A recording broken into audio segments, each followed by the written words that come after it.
Você está ouvindo uma ministração da comunidade cristã de Três Coroas. Que essa mensagem possa edificar sua vida. Irmãos, depois nós vamos tomar a ceia juntos, mas antes disso eu quero compartilhar com vocês uma carga assim que está no meu coração, que vem já há algum tempo e que agora no final do ano se intensificou ainda mais. E dentro da minha leitura bíblica do ano, também alguns textos começaram a me saltar aos olhos. Entre eles, esse que nós vamos dar uma olhadinha hoje, de 1 4. Nós vamos ler a partir do versículo 1 até o 11, se não me falha a memória. 11 ou 12. E conversar um pouco sobre o que Pedro estava aqui transmitindo para a igreja, para os irmãos da época na qual ele estava vivendo, mas que é uma mensagem muito atual e a qual nós precisamos prestar muita atenção para os dias que nós estamos vivendo agora, nesses dias que nós estamos vivendo. Então eu vou dar ênfase em um dos versículos, mas a gente vai passar por todo o texto, porque é interessante como Pedro ele tem uma proposta, ele tem uma mensagem para passar para a igreja. E essa mensagem ela é passada à luz da eternidade. Pedro estava olhando para a eternidade. Ele não estava olhando para aquilo que estava acontecendo em torno deles num primeiro momento. Ele estava olhando para a eternidade e trazendo essa palavra, essa mensagem para os irmãos, para que eles vivessem no tempo que eles estavam, olhando para a eternidade, à luz da eternidade. E a gente vai entender melhor um pouquinho vamos entender um pouco melhor por que Pedro estava trazendo essa mensagem dessa maneira e também ver qual era a postura que Pedro estava trazendo como um chamado, como um apelo para os irmãos daquela época. E como eu falei, isso se traduz perfeitamente para os dias de hoje, dentro daquilo que nós estamos vivendo hoje. Então eu quero compartilhar nesse sentido um pouco com vocês. Bom, para iniciar, quando a gente olha para a carta, essa primeira carta de Pedro, se a gente for olhar no contexto em que os irmãos estavam vivendo, ele próprio, né, e os demais irmãos estavam vivendo, eles estavam vivendo um tempo onde estava acontecendo uma pressão social muito grande. A perseguição aos cristãos estava crescendo muito, estava muito... Talvez ainda não estivesse no auge, mas estava crescendo muito. E muitos dos irmãos estavam sofrendo por sua fidelidade em Jesus, por sua fidelidade em Cristo. Então, o contexto que vem essa carta, essa mensagem de Pedro para a igreja, era nesse meio que os irmãos estavam vivendo, e essa mensagem vem como um ânimo, mais uma vez, à luz da eternidade. E é interessante que Pedro ele escreve essas palavras para alinhar o coração dos irmãos com o coração de Deus, ou com a eternidade, a esperança que eles tinham na eternidade. Pedro ele não coloca o foco que as coisas iriam melhorar por causa de um sistema melhor ou por causa de um governo humano melhor. Pedro ele foca na esperança que está ali na frente, na esperança que está por vir. Então a mensagem que ele traz não é gerando esperança ou procurando gerar esperança no coração dos irmãos olhando para as coisas desse mundo ou desta era, eu acho que é a melhor maneira de se colocar. Mas ele estava trazendo esperança para os irmãos e mostrando para eles que eles deveriam olhar para a era que estava por vir. Ali estava a verdadeira esperança, a bendita esperança, como Paulo escreve, né? Talvez para nós, irmãos, viver nessa situação ou pensar em viver nesse tipo de situação que os irmãos viviam lá, ainda soa estranho. Sermos pressionados, sermos perseguidos, sermos maltratados ou deixados de lado, enfim, tantas formas de perseguição que pode vir a acontecer, né? Talvez isso soa estranho aos nossos ouvidos e de alguma maneira a gente pensa assim, isso era lá para os dias de Pedro, né? Para os irmãos que viviam naquela época. Então a gente não precisa sim ser tão enfático nisso ou se preocupar com essa mensagem que Pedro tinha. Mas na verdade, quando a gente olha para a narrativa bíblica e quando a gente olha para a história da igreja, a gente vê que sempre fez parte da história da igreja o sofrimento e o martírio.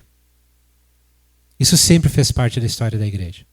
Hoje, nos dias que nós estamos vivendo, milhares, se não milhões de irmãos estão sendo perseguidos em outros lugares, em outros países. Aqui pode existir algum tipo de perseguição, talvez seja mais baseado naquela coisa da gozação, das piadinhas, ou deixar ser excluído de um grupo.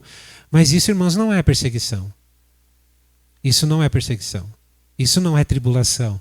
A nível que eles estavam vivendo nos dias em que Pedro escreve essa carta. Tanto é que, se a gente segue um pouco no versículo 12, Pedro diz o seguinte: amados, não se surpreendam com o fogo que surge entre vocês para os provar, como se algo estranho lhes estivesse acontecendo.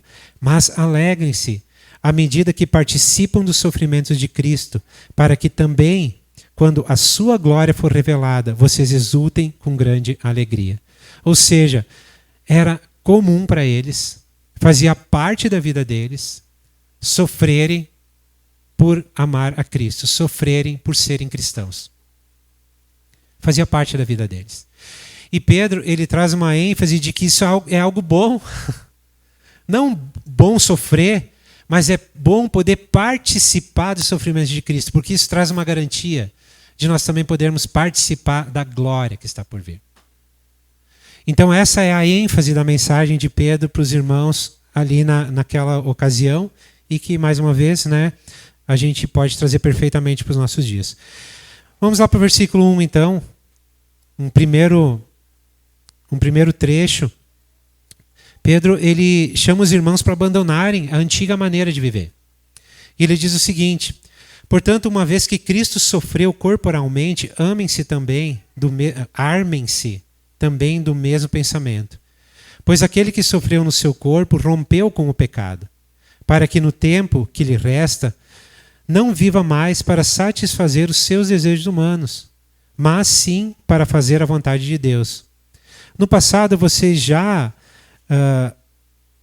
gastaram tempo suficiente fazendo o que agrada aos pagãos. Naquele tempo vocês viviam em libertinagem, na sensualidade, nas bebedeiras, orgias e farras e na idolatria repugnante. Eles acham estranho que vocês não se lancem com eles na mesma torrente de imoralidade e por isso os insultam. Então, a gente percebe claramente, Pedro, ele chama os irmãos para continuarem firmes, vivendo a nova vida que haviam recebido em Cristo. Então, provavelmente havia uma pressão para que eles voltassem ou continuassem vivendo como viviam antes, mas o incentivo, a ênfase de Pedro é: não vivam mais assim. Olhem para Jesus e lembrem que ele sofreu no seu corpo para vencer o pecado e, consequentemente, nos libertar do pecado, nos livrar do poder do pecado. E ele, no final do texto, ele diz: olha, eles acham estranho, porque vocês não se lançam mais com eles nessa maneira terrível de viver, pecaminosa de viver. Então aqui nós podemos pegar o primeiro aspecto dessa mensagem para os nossos dias. Irmãos, nós somos chamados para viver de uma maneira diferente. Nós somos chamados para fazer diferença no mundo em que nós estamos vivendo.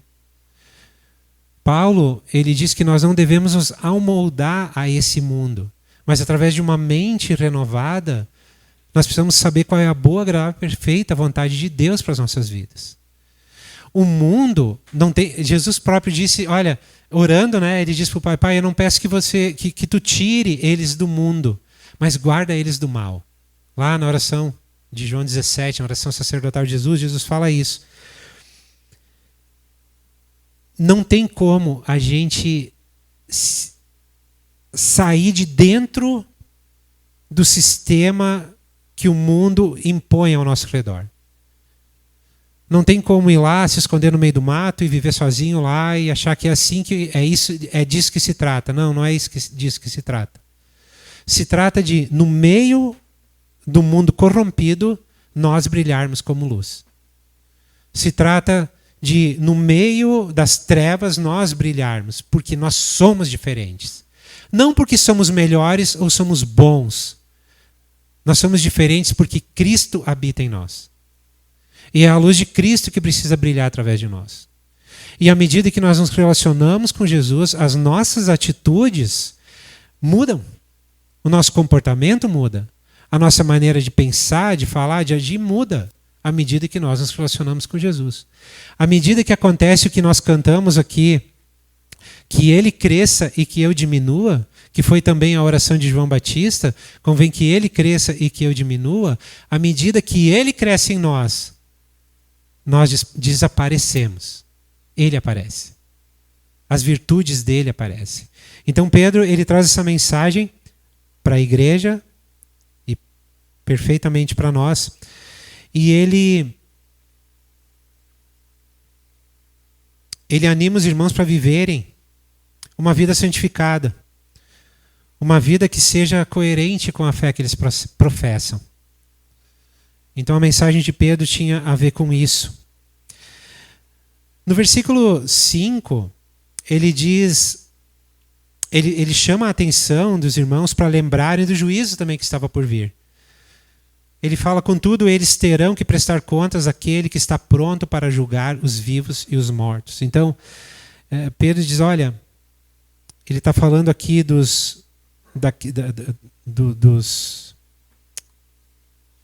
daqueles que ainda não criam em Jesus, né? E ele estava dizendo, olha, eles não entendem por que vocês não vivem mais como eles, mas lembrem, eles vão ter que prestar contas. Como nós, cada um de nós vai ter que prestar contas das nossas atitudes diante do Senhor. O que nos traz esperança é que o sangue de Cristo nos perdoa todos os pecados, nos limpa de todos os pecados.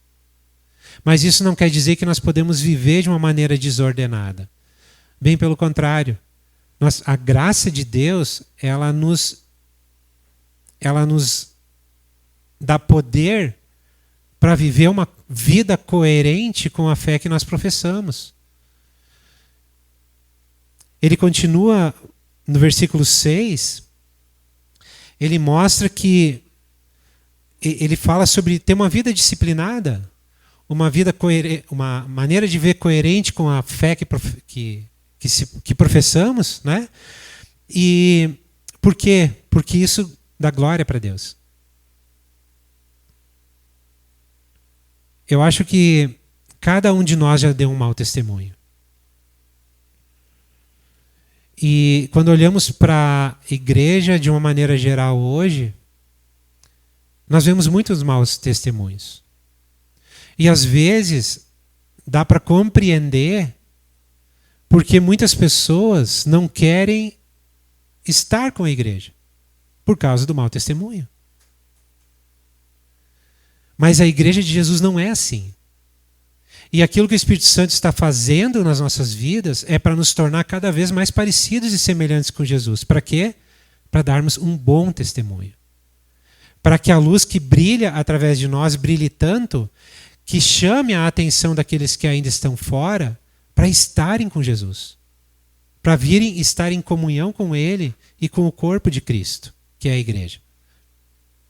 E aí Pedro ele passa a falar a respeito de algumas coisas de como devemos viver. Ele diz, por isso mesmo, o evangelho foi pregado também a mortos, para que eles mesmos julgados no corpo, segundo os homens, vivam pelo Espírito segundo Deus. O fim de todas as coisas está próximo. Portanto, sejam criteriosos e sóbrios, dediquem-se à oração, Sobretudo, amem-se sinceramente uns aos outros, porque o amor perdoa muitíssimos pecados. Sejam mutuamente hospitaleiros, sem reclamação. Cada um exerça o dom que recebeu para servir aos outros, administrando fielmente a graça de Deus em suas múltiplas formas. Se alguém fala, faça-o como quem transmite a palavra de Deus. Se alguém serve, faça-o com a força que Deus provê, de forma que em todas as coisas Deus seja glorificado mediante Jesus Cristo, a quem sejam a glória, o poder, para todos sempre. Amém? Então Pedro ele anima os irmãos a viverem uma vida santificada. Uma vida que condiz com a fé que eles professam. Ele fala sobre amar uns aos outros. Ele fala sobre servir uns aos outros. Eu lembro que quando Jesus ele fala sobre um novo mandamento, né? Ele fala de amar uns aos outros nesse contexto. E aí ele diz que pelo amor que tivermos uns pelos outros, o mundo vai crer que ele é o Filho de Deus. A maneira que nós nos amamos, e o amor ele se manifesta em serviço também, a maneira que nós nos servimos, que nós cuidamos uns dos outros, que nós nos importamos uns com os outros, que nós ajudamos uns aos outros, vai impactar o mundo, vai fazer com que a vida de Cristo que existe em nós, ela se manifeste de uma forma que o mundo compreenda e venha a querer estar com Jesus também. Então, quando nós pensamos em viver como era a mensagem, o objetivo da mensagem de Pedro, ensinando os irmãos a viverem à luz da esperança e da eternidade que estava por vir, isso também gera uma responsabilidade nas nossas vidas. Nós temos responsabilidade de como nós estamos vivendo hoje. Que tipo de mensagem nós estamos vivendo hoje. Entende? Não é simplesmente que mensagem nós pregamos. Que mensagem nós estamos vivendo? Porque muitas pessoas elas podem não escutar o que falamos ou não querer ouvir a mensagem que temos. Mas uma coisa não tem como evitar. Elas vão ver a mensagem que nós estamos vivendo. Isso não tem como evitar. Eles olhando para nós vão ver. A pergunta é, o que é que eles estão vendo? Que tipo de mensagem estamos vivendo? E Pedro, ele anima os irmãos aqui para viverem a mensagem coerente com a fé que eles professam. Ou seja, Cristo. A vida de Cristo. E eu quero dar uma ênfase agora no versículo 7. Porque ele funciona como uma espécie de um parâmetro, um divisor de águas, para que essa mensagem faça sentido. E ele diz o seguinte: o fim de todas as coisas está próximo. Portanto, sejam criteriosos, sóbrios e dediquem-se à oração. Quando Pedro fala do fim de todas as coisas, talvez o que nós entendemos como fim de todas as coisas não é o que ele estava querendo dizer. Porque ao que Pedro se referia era a consumação de todas as coisas. Como a história iria terminar. Que história? A história de Deus.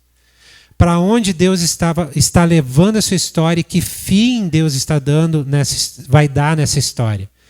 Quando a gente pensa no fim de todas as coisas, normalmente vem à nossa mente aniquilação, destruição, não vai sobrar nada, não vai sobrar ninguém. Mas, na verdade, o que Pedro estava falando aqui, olha, à medida que o tempo de tudo que Deus prometesse cumprir está chegando, nós devemos viver de uma maneira sóbria, vigilante. E aí ele continua o que ele estava ali propondo e ensinando. Então ele estava falando da plenitude do plano de Deus. Quando o plano de Deus vai chegar na sua plena consumação. Que vai ser aonde? No fim desta era. E a cada dia que nós vivemos, nós estamos mais próximos desse dia. Eu acho que vocês estão vendo muito... Em função dos acontecimentos aí no mundo inteiro, né? Essa geopolítica toda que que está se movimentando de uma maneira muito pesada e forte em todos os lugares. Então agora tem muita coisa sendo jogada aí na internet, muitas mensagens sendo jogadas, muitos analistas falando, muitos profetas surgindo, ou falsos profetas talvez surgindo, né? Mas o que é verdade? Aonde está a nossa esperança? O que Pedro estava falando para os irmãos é que a esperança deles não poderia estar num governo humano forte, poderoso, que vai resolver todos os problemas da humanidade. Não, a nossa esperança não pode estar nisso. A nossa esperança precisa estar no Rei dos Reis. E a manifestação de Jesus vai se tornar plena no final desta era. Ou seja, nesse período de tempo que Pedro chama aqui do fim de todas as coisas. Interessante que Jesus ele usa esse mesmo, ou parte desse mesmo termo, falando do fim dos tempos. Em Mateus 24,14, ele diz: este evangelho do reino será pregado em todo o mundo, como testemunha a todas as nações, então virá o fim. O fim que Jesus se referia era o mesmo que Pedro estava falando aqui. Não é aniquilar todas as coisas, mas é o fim da história.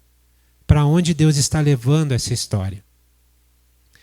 Paulo, em Romanos 13:11, ele fala o seguinte: façam isso compreendendo o tempo em que vivemos. Chegou a hora de vocês despertarem do sono, porque agora a nossa salvação está mais próxima do que quando cremos. A noite está quase acabando, o dia logo vem. Portanto, deixemos de lado as obras das trevas e vistamo-nos da armadura da luz. É interessante que Paulo ele usa aqui uma figura da noite. E literalmente os dias que Pedro viveu, os dias que Paulo viveu, a história da igreja naquele tempo era como se eles estivessem mesmo vivendo numa noite muito escura. Porque a perseguição era muito pesada. A pressão era muito grande. Então era como se eles estivessem vivendo numa noite escura. E a palavra de Paulo vem como ânimo, dizendo: olha, a noite está quase acabando. O dia logo vai chegar. Mas olha, vamos nos vestir agora como aqueles que vivem no dia. Então, irmãos, hoje nós somos chamados para viver como aqueles que vivem na luz, no dia. Nós ainda não vimos a escuridão da noite que esses irmãos viram. Talvez nós veremos. Noites bem escuras, dias bem intensos, bem escuros, que fazem parte do processo de chegar no fim de todas as coisas. Vocês vão lembrar antes que Pedro, ele diz: olhem para Jesus que sofreu. Se Jesus sofreu, se os irmãos lá da igreja primitiva sofreram, se a igreja durante toda a história sofreu, se tem irmãos em vários países sofrendo por causa do evangelho, por causa do amor que eles têm a Cristo, por que isso um dia não chegaria a nós? Por que é que um dia não chegaria a nós? E a gente precisa estar atento com isso. O fim de todas as coisas está chegando. E o processo vai acontecendo e dias virão que talvez a pressão vai aumentar e muito. E aí, nesses dias nós precisaremos estar vestidos como aqueles que estão vivendo na luz. Ou revestidos de Cristo, a gente também poderia dizer.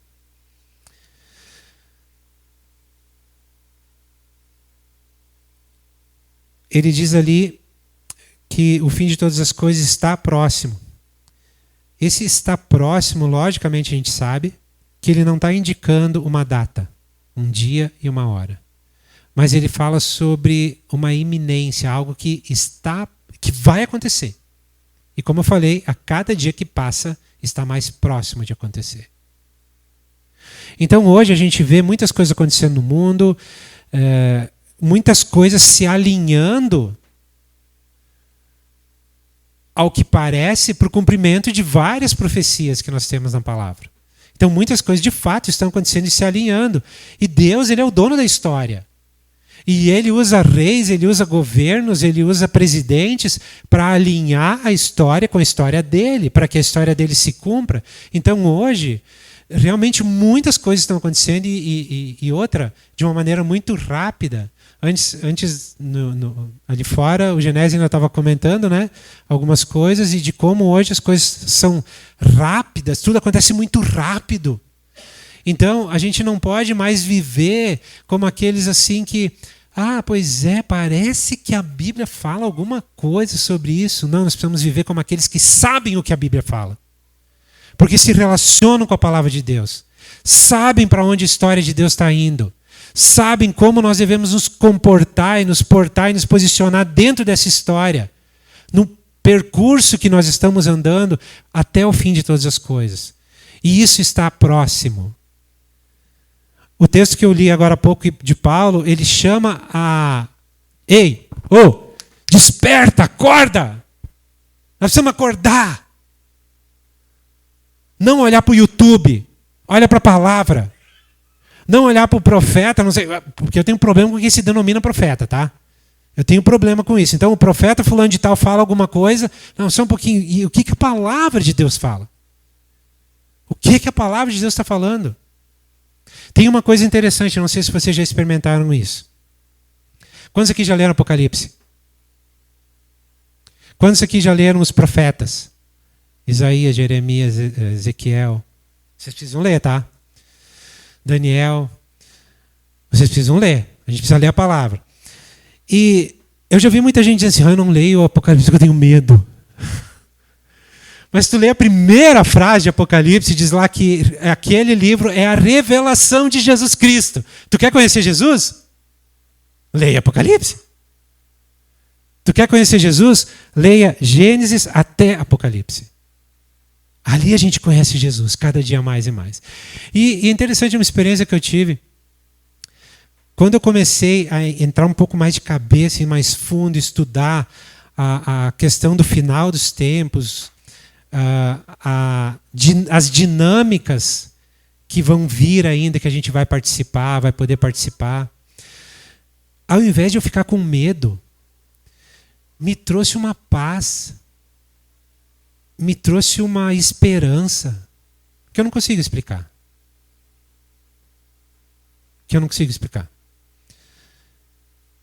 E tem coisas difíceis que a gente ainda vai viver.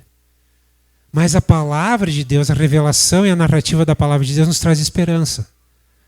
O noticiário, o que ele gera em ti? O que as notícias de hoje estão gerando no teu coração? Pode falar. Medo, insegurança, o quê? Indignação, raiva, ira. O que mais? Tudo está se cumprindo, né? Mas o que eu quero dizer com isso? É para não olhar noticiário? Não, não é isso. A gente precisa saber o que está acontecendo, ainda que hoje não se sabe mais o que é verdade e o que não é. Agora, uma coisa eu tenho certeza, isso eu quero animar vocês a fazerem. A Bíblia, ela é a verdade a respeito da história de Deus. Então, se nós olharmos para a palavra de Deus, nós vamos ter primeiro a verdade, ela não mente. Vai ter coisa que a gente não entende agora? Vai ter. Ela vai se revelando a nós. Coisas que nós não entendíamos há 10 anos atrás, hoje nós já temos uma compreensão. Não é? Ela vai trazer paz, ela vai trazer esperança, ela vai trazer segurança. E uma esperança, Senhor, em Cristo e na volta de Jesus. Um desejo que Jesus venha como nenhuma outra coisa pode gerar em nós. Nada. Então quero te animar. Leia a Bíblia. Pedro ele continua dizendo, sede criteriosos. Isso fala de ter uma mente equilibrada, de pensar com clareza espiritual. Irmãos, os dias que estão por vir vão exigir de nós uma clareza espiritual, uma mente equilibrada, uma visão clara das coisas, para que a gente não fique ofendido com a forma que Deus vai fazer certas coisas. Hoje, quando a gente olha para a realidade do nosso país, por exemplo, tem uma série de coisas que nos ofendem, que nos deixam com senso de injustiça, assim, que parece que vai consumir a gente, né?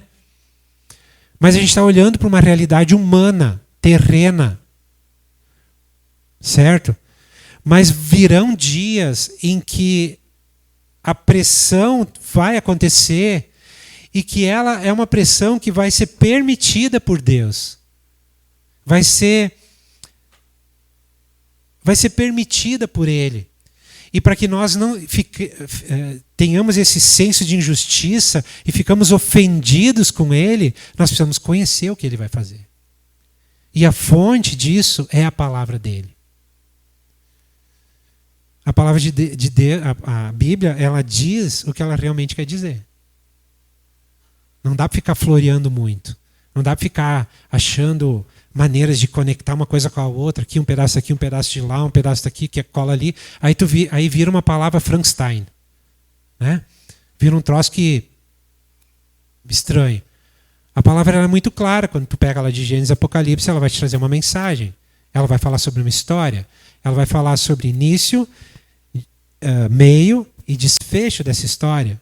E nós precisamos estar assim, muito familiarizados com isso. Por isso eu quero te animar mais uma vez, leia a palavra de Deus. Ele continua dizendo, estejam alertas e sóbrios. Literalmente, a palavra sóbrios, não embriagados. Isso fala de estar vigilante, atento. Uma pessoa que está embriagada, que tomou demais lá e está com a sua mente comprometida, ela não consegue ficar vigilante. Ela fica, né? Ela não está ligada. Ela não consegue ficar vigiando. Ela não consegue discernir a realidade do que está acontecendo. Certo? Pedro está falando que nós precisamos estar sóbrios, alertas, discernir, ser vigilantes, ter autocontrole, ser sensíveis ao Espírito Santo. Uma das orações que eu tenho feito sempre que eu lembro e tenho dito para o Espírito Santo, eu preciso aprender a te ouvir. Eu preciso entender quando tu está falando comigo.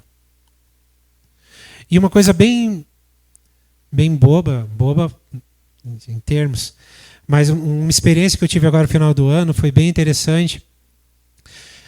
Logo na virada ali do ano novo, o nosso cachorro, o Aslan, ele fugiu por causa dos fogos e foi em Tendel. E quem tem um bichinho sabe como a gente sofre, né? E daí o bicho fugiu.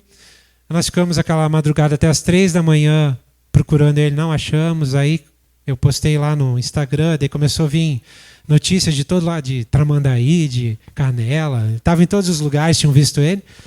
E a gente continuava procurando ele. Mas aquilo gerou uma coisa ruim lá em casa. Né? A gente estava triste. É o nosso bichinho. A gente estava triste. E a gente estava ali para sair de férias.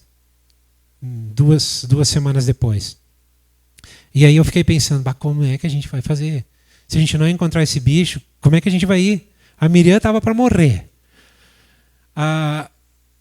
Como é que a gente vai fazer? E eu lembro que no dia 2 de manhã, ele fugiu dia 31, dia 2, eu desci para fazer um café. Aí eu estou fazendo café na cozinha, estava orando a respeito disso, Senhor, ajuda a gente. Onde é que está o Aslan? Ajuda a gente a achar ele. Eu disse para Deus, que propósito tem nisso? Pelo amor de Deus, começar o ano desse jeito, que propósito que tem nisso? Aí veio um pensamento. Assim, ele vai estar em casa até o final de semana, isso era na sexta-feira. Ele vai estar em casa até o final de semana. Qual foi a minha reação? Minha cabeça. Quando eu disse minha cabeça, veio outro pensamento. Tu está pedindo algo para mim e não acredita que eu vou fazer? Aí eu fiz uma oração bem rápida. Senhor, se essa voz que eu estou escutando agora é a tua voz, é a voz do teu Espírito, eu quero aprender a escutá-la com mais clareza ainda. Quando eu terminei de fazer essa oração, a Bárbara desceu a escada correndo. Eu não estou chorando por causa do cachorro, tá? A Bárbara desceu a escada correndo e disse, acharam o Aslan. Aí eu precisei chorar. Não por causa do cachorro. Eu tinha escutado a voz de Deus com tanta clareza como eu nunca tinha escutado antes. Mas eu achei que era a minha cabeça. Eu achei que era a minha mente. Eu tinha esquecido de que eu estava orando constantemente, Espírito Santo, eu quero ouvir a tua voz, eu quero entender a tua voz, eu quero ouvir a tua voz. Eu quero saber quando tu fala. Porque quantos de nós, a gente fica às vezes inquieto, né? Precisa tomar uma decisão, a gente ora, mas não está conseguindo discernir a voz de Deus. E isso foi uma experiência para mim. Daí eu entendi o propósito do cachorro ter fugido. Foi uma experiência. Mas eu quero ter mais experiências. Eu quero todos os dias ouvir o Espírito Santo falar. Porque eu sei que Ele está falando. Eu é que não estou atento.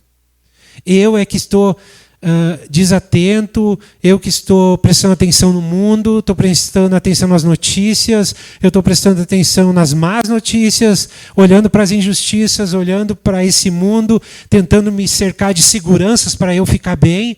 Irmãos, nada disso faz sentido. Nós precisamos olhar para a eternidade. Amém?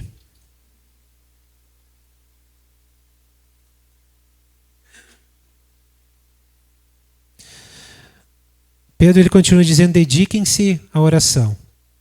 O conhecimento das Escrituras gera clareza mental e sobriedade.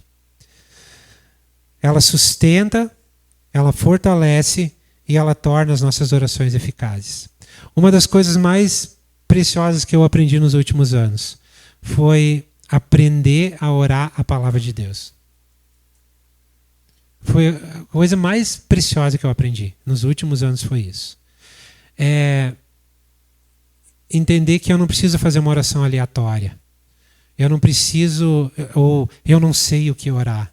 Tem determinada situação e eu não sei o que orar. Não, a palavra de Deus tem algo a respeito daquela situação e eu posso orar a partir da palavra de Deus. Mas para isso, irmãos, eu preciso conhecer a Escritura. Mais uma vez, eu preciso ler a palavra de Deus. Eu não sei como está o teu relacionamento com a Bíblia, mas eu quero te animar a fazer um plano de leitura, seja ele de um capítulo por dia, de 15 minutos por dia, mas tu começar a ter um relacionamento diário com a palavra de Deus. Irmãos, nos dias que nós estamos vivendo, nós precisamos aprender a orar da maneira certa. E para orar da maneira certa, nós precisamos conhecer a palavra de Deus. O que eu digo certo não é que a maneira de falar com Deus, ou os termos que eu uso, ou que eu não posso fazer uma oração simples. Não tem nada a ver com isso. Uma oração simples é poderosíssima. Eu quero dizer que nós precisamos conhecer a palavra para saber para onde a história está andando, para a gente ser um intercessor no meio disso. Semana que vem eu quero falar um pouco sobre intercessão. Nós precisamos aprender a nos colocar, a sermos intercessores. É aqueles que olham para uma situação e vão diante de Deus e falam com Deus a respeito daquela situação. Vem uma injustiça, vão diante de Deus e falam com Deus a respeito daquela injustiça. O mais precioso de tudo isso é que Deus, Ele coloca na palavra dEle as formas, as maneiras, os textos, a maneira correta de orar no que diz sentido ao conteúdo, né? O que eu devo dizer ou de que forma eu devo me posicionar naquela situação. Eu não preciso descobrir algo, já está escancarado para mim ver. Então eu posso orar a palavra de Deus. E dentro disso que, nesse texto que a gente está vendo, a gente vê que Pedro ele está olhando para o fim de todas as coisas. E ele está trazendo uma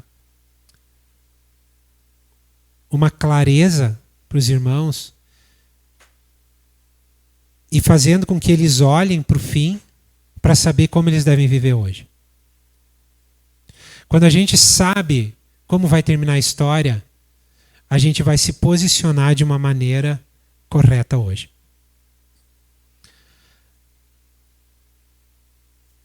Durante muito tempo eu vivi, talvez seja a posição, a revelação que tu tem. Durante muito tempo eu vivi como cristão, como filho de Deus, com esperança na vida eterna, mas, de uma certa forma, acomodado, só esperando as coisas terminar. Acomodado, tipo assim, agora eu sou salvo, está resolvida a minha situação com Deus, agora é só esperar. tranquilo. Vai dar tudo certo. Quando eu começo a estudar a palavra e começo a me relacionar com a palavra de Deus, eu vejo que existe uma dinâmica que vai levar até o fim de todas as coisas. E às vezes a gente tem aquela impressão assim que de uma hora para outra vai estar tudo resolvido. Pum, acabou. Quando a Bíblia fala em um abrir e fechar de olhos, lá em 1 Coríntios 15, quando Paulo usa esse termo, ele fala sobre a ressurreição dos mortos e a transformação do nosso corpo. E ele linka isso com arrebatamento, certo? Porém, a dinâmica até chegar naquele abrir e fechar de olhos, nós precisamos conhecer.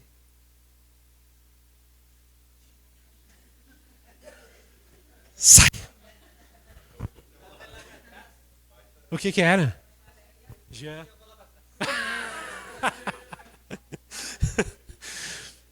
Perdi minha linha aqui. O que eu quero dizer, irmãos, assim, a gente não pode ficar esperando por um passe de mágica, tá? Dias vão vir que vão ser difíceis de ser vividos, pressão vai vir, perseguição vai vir, vai ter uma série de dinâmicas acontecendo da parte de Deus, da parte dos homens, e nós precisamos conhecer isso, nos posicionar dentro disso e viver com esperança no fim de todas as coisas, viver na esperança de que quando o fim chegar, Jesus vai vir e vai restaurar todas as coisas. Amém? Então eu quero te animar para que a gente tenha para que a gente tenha um compromisso juntos aqui, tá? Esse que é o meu propósito, de a gente firmar um compromisso, de nesse ano a gente de verdade, tá? Relacionar com a palavra de Deus, ler a palavra de Deus, ler as Escrituras. Vai ter coisas que tu não vai entender, vai ter coisas que eu não entendo, que elas ainda não foram plenamente reveladas, certo? Mas vai ter muita coisa que vai nos dar ânimo, vai nos trazer esperança, vai nos trazer paz, vai nos trazer certeza, vai nos trazer convicção, e nós vamos poder estar seguros para os dias que estão vindo, até que chegue a hora que Jesus vai voltar, literalmente, para governar essa terra e restaurar todas as coisas. Amém? Então quero te animar nisso. De verdade, pegar a tua Bíblia e ler ela. Relacionar com ela. A partir disso, ter uma vida de oração sobre a palavra de Deus. Eu não estou falando que tu tem que te colocar de joelhos e orar 2 horas no dia. Se tu puder fazer, ótimo, maravilha, vai ser tremendo. Mas um dia, acho que foi o Gui que falou aqui, não sei se eu vou usar o termo certo, mas ele usou uma coisa parecida assim, que nós temos que ter uma vida orante, não foi uma coisa assim? Foi, né? Não é um tempinho de oração. A nossa vida deve ser uma oração. Entenderam? Uma vida orante. A gente caminha. Paulo, ele fala que nós devemos orar em todo o tempo no Espírito. Então isso é possível. Então, à medida que a gente se relaciona com a palavra, a gente também vai desenvolver um vocabulário de oração. E a gente vai estar orando e falando com Deus. Quando a gente se encontra, vamos orar juntos. Quando a gente se encontra, vamos ler a palavra juntos. Os grupos da casa aí, vamos gastar tempo com isso. A gente tem sido muito... Está sendo muito legal lá em casa, com os grupos que a gente tem podido fazer isso, ler a palavra junto, orar junto, aprender junto, servir um ao outro. Se tu ainda não está num grupo, procura a gente, vamos conectar aí com algum grupo. É importantíssimo para a gente crescer. Tá bem? Mas, sobretudo, eu quero animar vocês, tá, irmãos? Ler a Bíblia não é chato. Às vezes é. Não deveria ser. Mas quando tu lê Levíticos, lá, aquilo não faz sentido nenhum. Né? Números não faz sentido nenhum, muitas coisas que tem lá. Não faz sentido agora, para esse tempo que a gente está vivendo. Mas lá no meio tem as pérolas.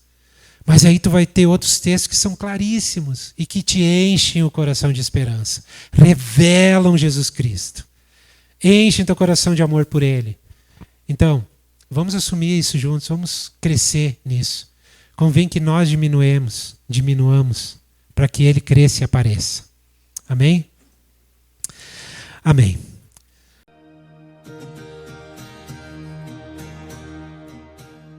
Você acaba de ouvir uma de nossas ministrações. Esteja conosco em nossas reuniões e siga-nos em nossas redes sociais.